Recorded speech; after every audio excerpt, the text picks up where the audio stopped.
के chapter number 3 के second part the black aeroplane के बारे में बात करेंगे, जिसमें सीबीएसई हर वर्ष अलग अलग प्रकार से क्वेश्चन पूछता है।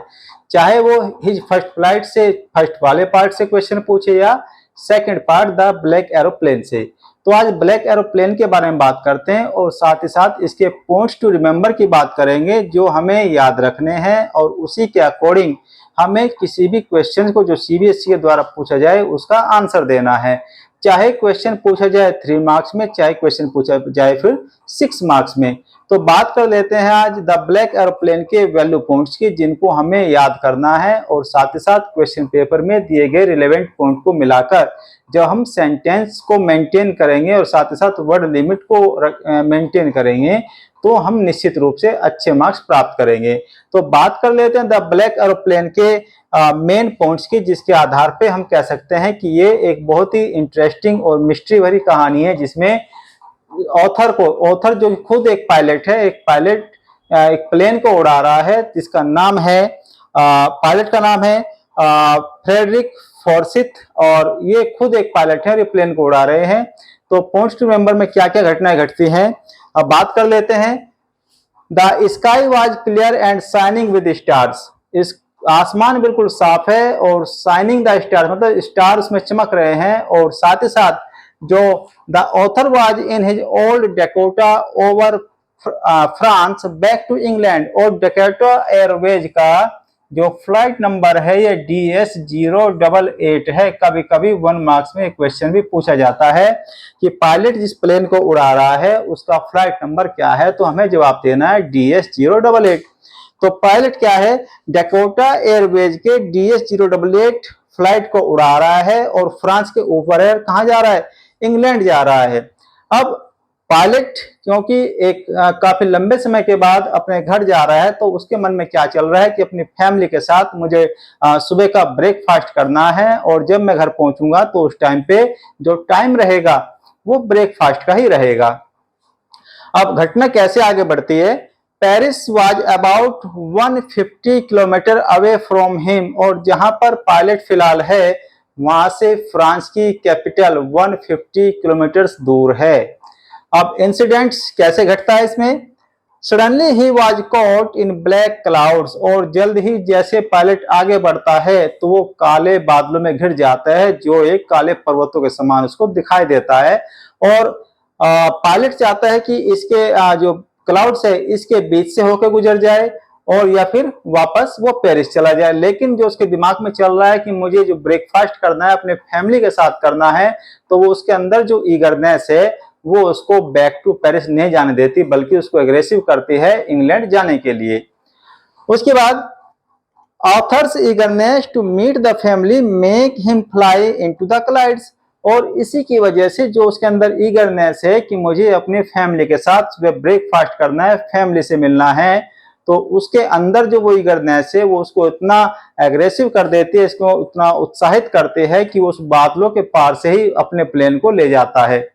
अब होता क्या है कि जब वो उन बादलों के बीच में जाता है तो उसको कुछ भी नहीं दिखाई देता, और साथ ही साथ उसके जो ऑल इलेक्ट्रॉनिक्स इंस्ट्रूमेंट थे वो सब के सब डेड हो जाते हैं। हालांकि उसका जो कंपास है वो भी गोल गोल घूम रहा है 360 डिग्री में, और साथ ही साथ उसका जो रेडियोज है वो भी बिल्कुल फेल हो गया, और ना ही वो कंट्रोल टावर से या कंट्रोल रूम से बात कर पा रहा है। और पायलट अब घनघोर बादलों के बीच है, जिसके सामने कोई रास्ता दिखाई नहीं दे रहा है। He lost his way, all instruments stopped working, वो अपना रास्ता भटक जाता है और उसके सामने सिर्फ काले बादल हैं, जिसके आर पार उसे कुछ नहीं दिखाई दे रहा है। अब वो क्या करता है, और जितने जितने उसके इंस्ट्रूमेंट थे, रेडियो हुई और उसका जो इलेक्ट्रॉनिक्स इंस्ट्रूमेंट है, जो कंपास है, कंपास तो बल्कि गोल गोल 360 डिग्री में घूम रहा है, सबके सब फेल हो चुके हैं और वहां बचने की कोई उम्मीद नहीं है। लेकिन अब भी जो ऑथर के मन में चल रहा है कि फैमिली से मिलना है और सुबह उनके साथ मुझे ब्रेकफास्ट करना है, तो उस ईगरनेस के कारण पायलट ने डिसाइड किया कि मुझे ये जो प्लेन है बादलों के बीच से ही ले जाना है। लेकिन अब क्या होगा, he saw another aeroplane without light on it's, वो तुरंत फिर अपने सामने एक ऐसे एरोप्लेन को देखता है जिसके विंग्स पर लाइट नहीं है, लेकिन इतना होने के बावजूद भी पायलट को उस दूसरे जो ब्लैक एरोप्लेन है उसके पायलट का जो हाथ है वो वेव करते हुए दिखाई देता है इस प्रकार से। और साथ ही साथ वो एक ओबीडियंटली चाइल्ड की तरह जो पायलट है DS-088 का उस ब्लैक एरोप्लेन को फॉलो करता है। और होता क्या है, the author followed the black aeroplane in spire of little fuel, क्योंकि उसके पास जो फ्यूल है वो भी बहुत कम मात्रा में बचा है, लेकिन पायलट को अब किसी प्रकार से सेफली इंग्लैंड पहुंचना है, क्योंकि वो बैक नहीं जा सकता पेरिस, फ्यूल इतना नहीं है। तो एक ओबीडियंटली चाइल्ड की तरह उस पायलट के पीछे पीछे अपने प्लेन को लगा लेता है। Author safely reach on runway of the airport, और इसके बाद जो ऑथर है, जो DS-088 का जो ऑथर है, पायलट है, वो सेफली उस रनवे पहुंच जाता है जहां उसको पहुंचना होता है, और वो उस पायलट को थैंक्स बोलना चाहता है। तो घटना होती क्या है, the writer want to thank the other pilot but could not find anyone. DS-088 का पायलट ब्लैक एरोप्लेन के पायलट को थैंक्स कहना चाहता है, और जब वो वहां देखता है तो उसको कोई कुछ नहीं दिखाई देता।